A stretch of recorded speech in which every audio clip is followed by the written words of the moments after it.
This is my project now, and I planted this sweet potato 5 days ago. So I use 7 container or 7 pail.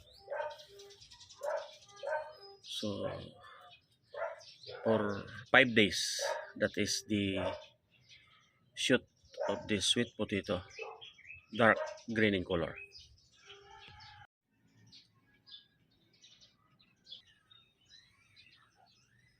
Using 7 pail.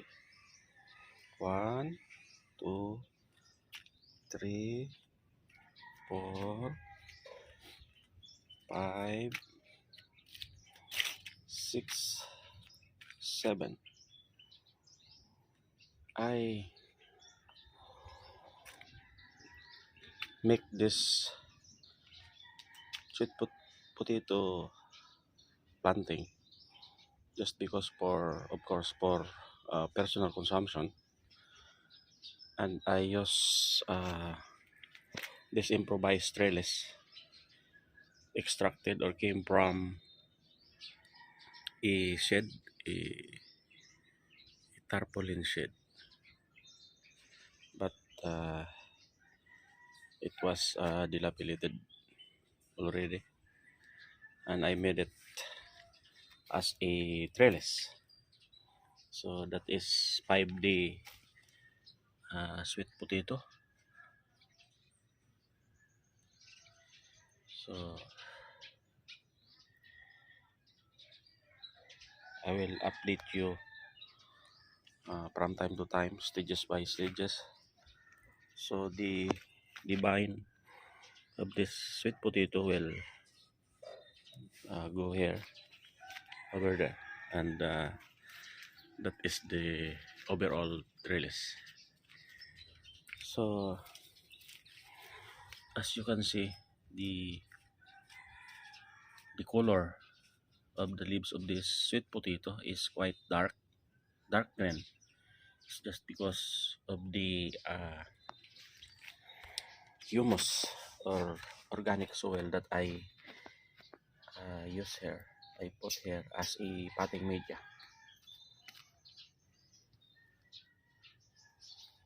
So this is intended actually for our bayan or mino later on, and for the production, of course.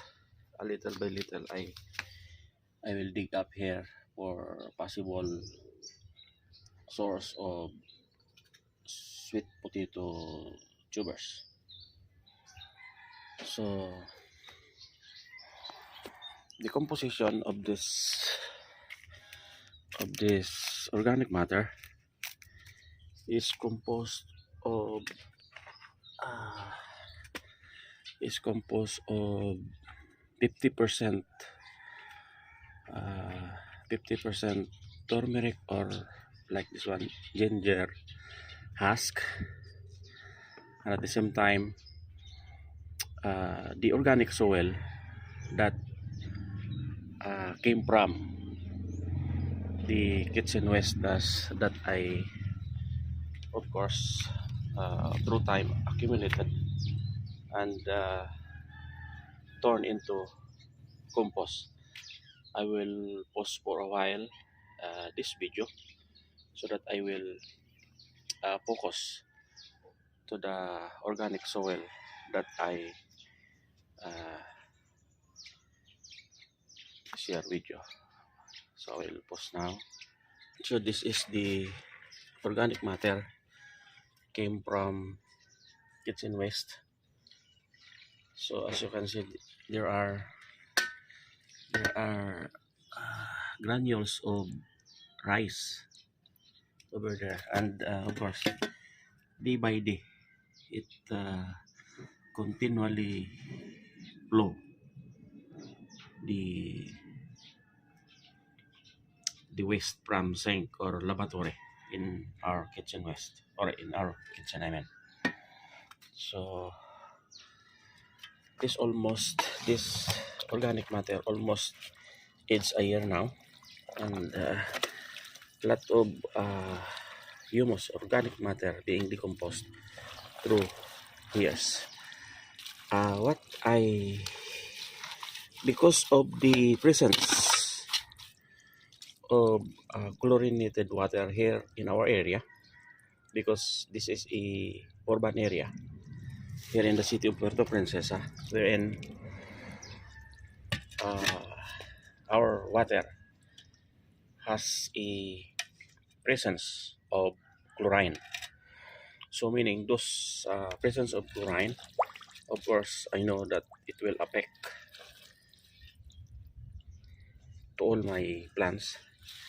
And see, this is banana peel. So this is almost a soil now. And if the time that this soil uh, will dry to the sun, of course, it will convert into a fertilized soil. So what I did is I scoop this a little bit, or a one scoop this one, and I show to you to my compost tea, meaning the water that is that water, the water that uh, I I will water I will water my sweet potato is come from my compost tea. So I will bring this scoop of organic matter from kitchen waste, and I will put it to my compost tea and serve as my uh,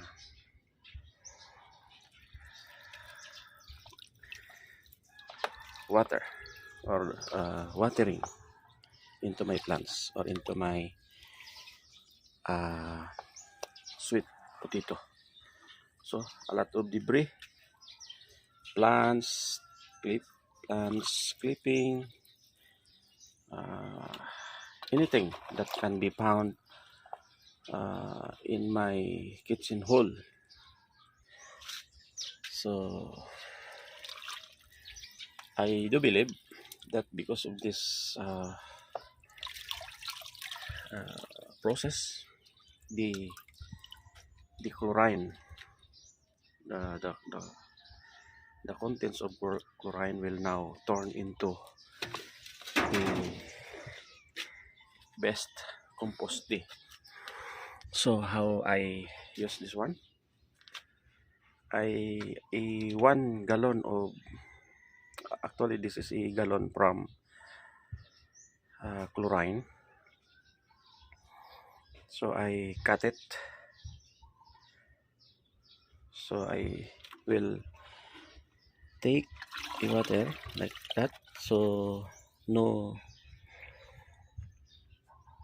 uh, my hand is of course away from the water, because this water is very stink odor, foul odor. So, and of course foul odor, but it is beneficial to my plant, so that the chlorine water will convert into a an organic, or say fertilized compost tea. So bad odor. So this is, since my sweet potato is 5 days ago. Of course, I will not collect the leaves, because I will going uh,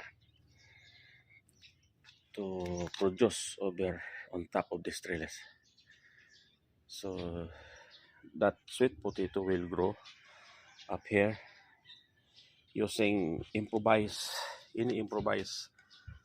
uh, technique, so that the vine of this sweet potato will go up here in my improvised trellis came from a shed.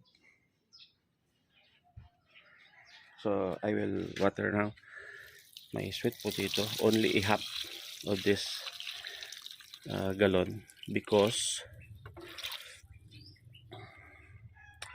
of course it will overflow over there when the water reach the bottom of this container.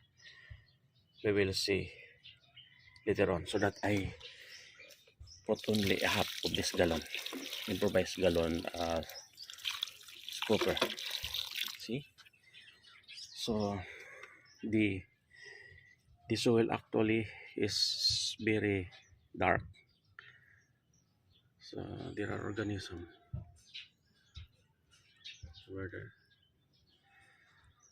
So later on I will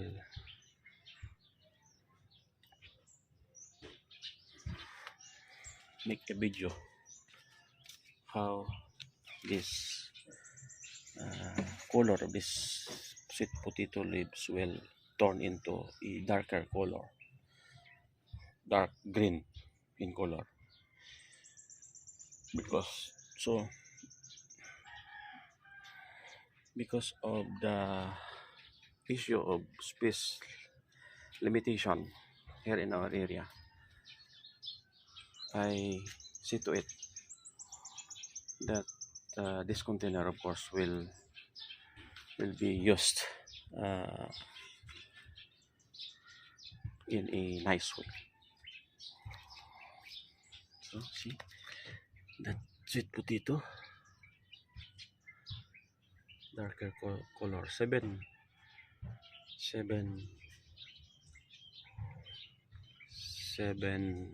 pail or container, and it is full of soil media that is make that is made 5 days ago. So see, anything that can be broken, see, this is a arm, big arm of the crabs. So how I will show you how dark this this soil media, see, dark ginger, see,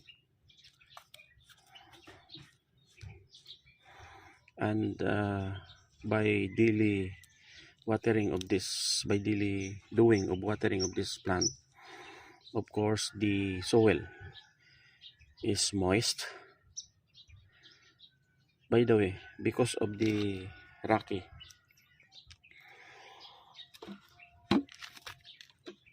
contents of our soil like that, I pick up one by one so that I can produce, and of course because of the limited soil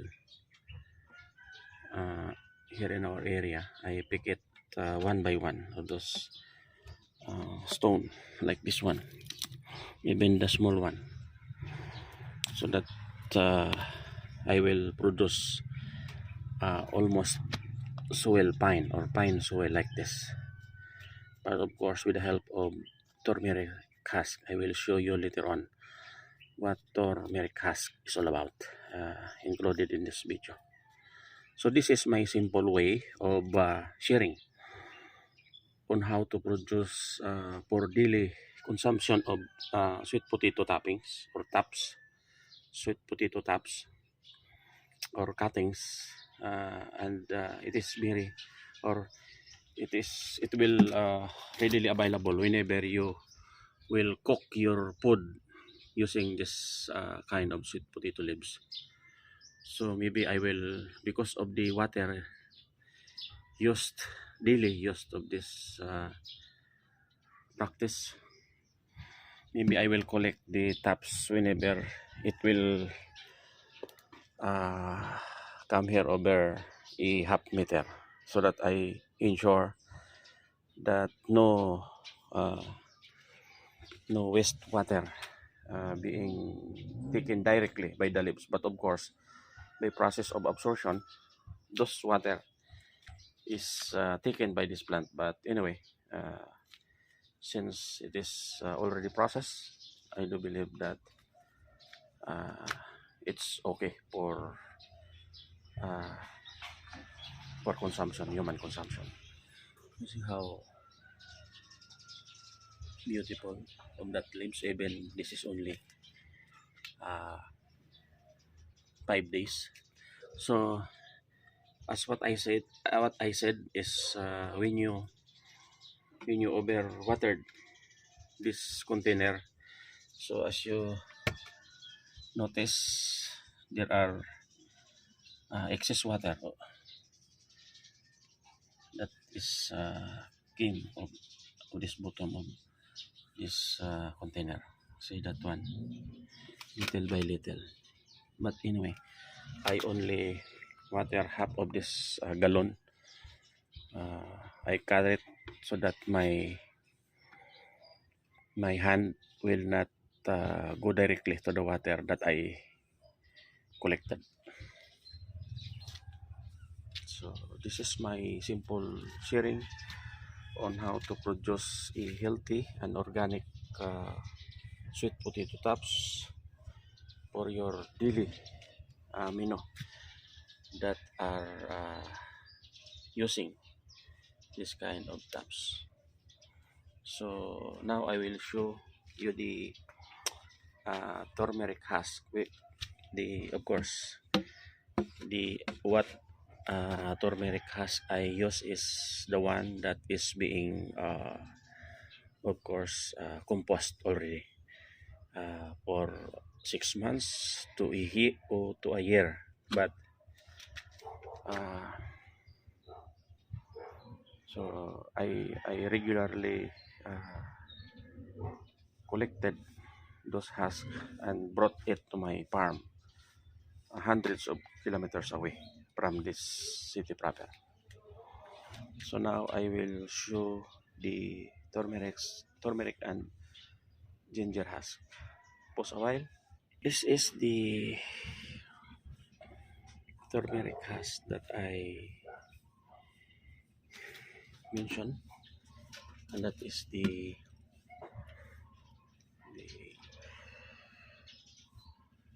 one of the waste of turmeric and ginger. So this is the husk. This is newly extracted. The juice is newly extracted using, of course, the freezer. Our personnel press this one to, of course, to exude the or to extract the juice. But this kind of husk is no more used, so I stuck here for a month or a year.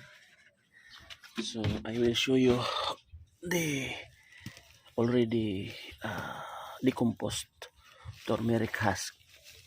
It is very light in weight, but it is darkened, and of course this is the kind of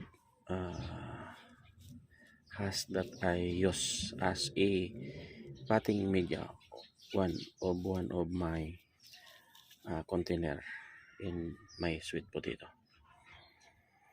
So this one.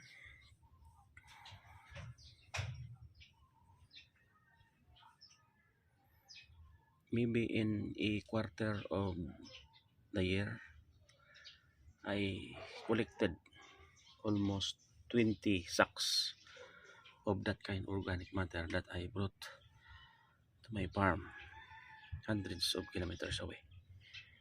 So when this has turned into like that, of course it is ready to mix it with the garden soil or garden soil, or that I should to you the kitchen waste. Okay, so again, you may also do this kind of strategy. I'm not an expert on doing so by providing, but I do believe that if you're going to use water that directly came from a faucet, it's better to use this kind of tea where you can simply add water. Simply add water to even there's a content of chlorine, but if going to mix it with this kind of mixture along the way with the scope of kitchen waste, I do believe that it is very beneficial to our or to my plants. That's all for now, and I will update to you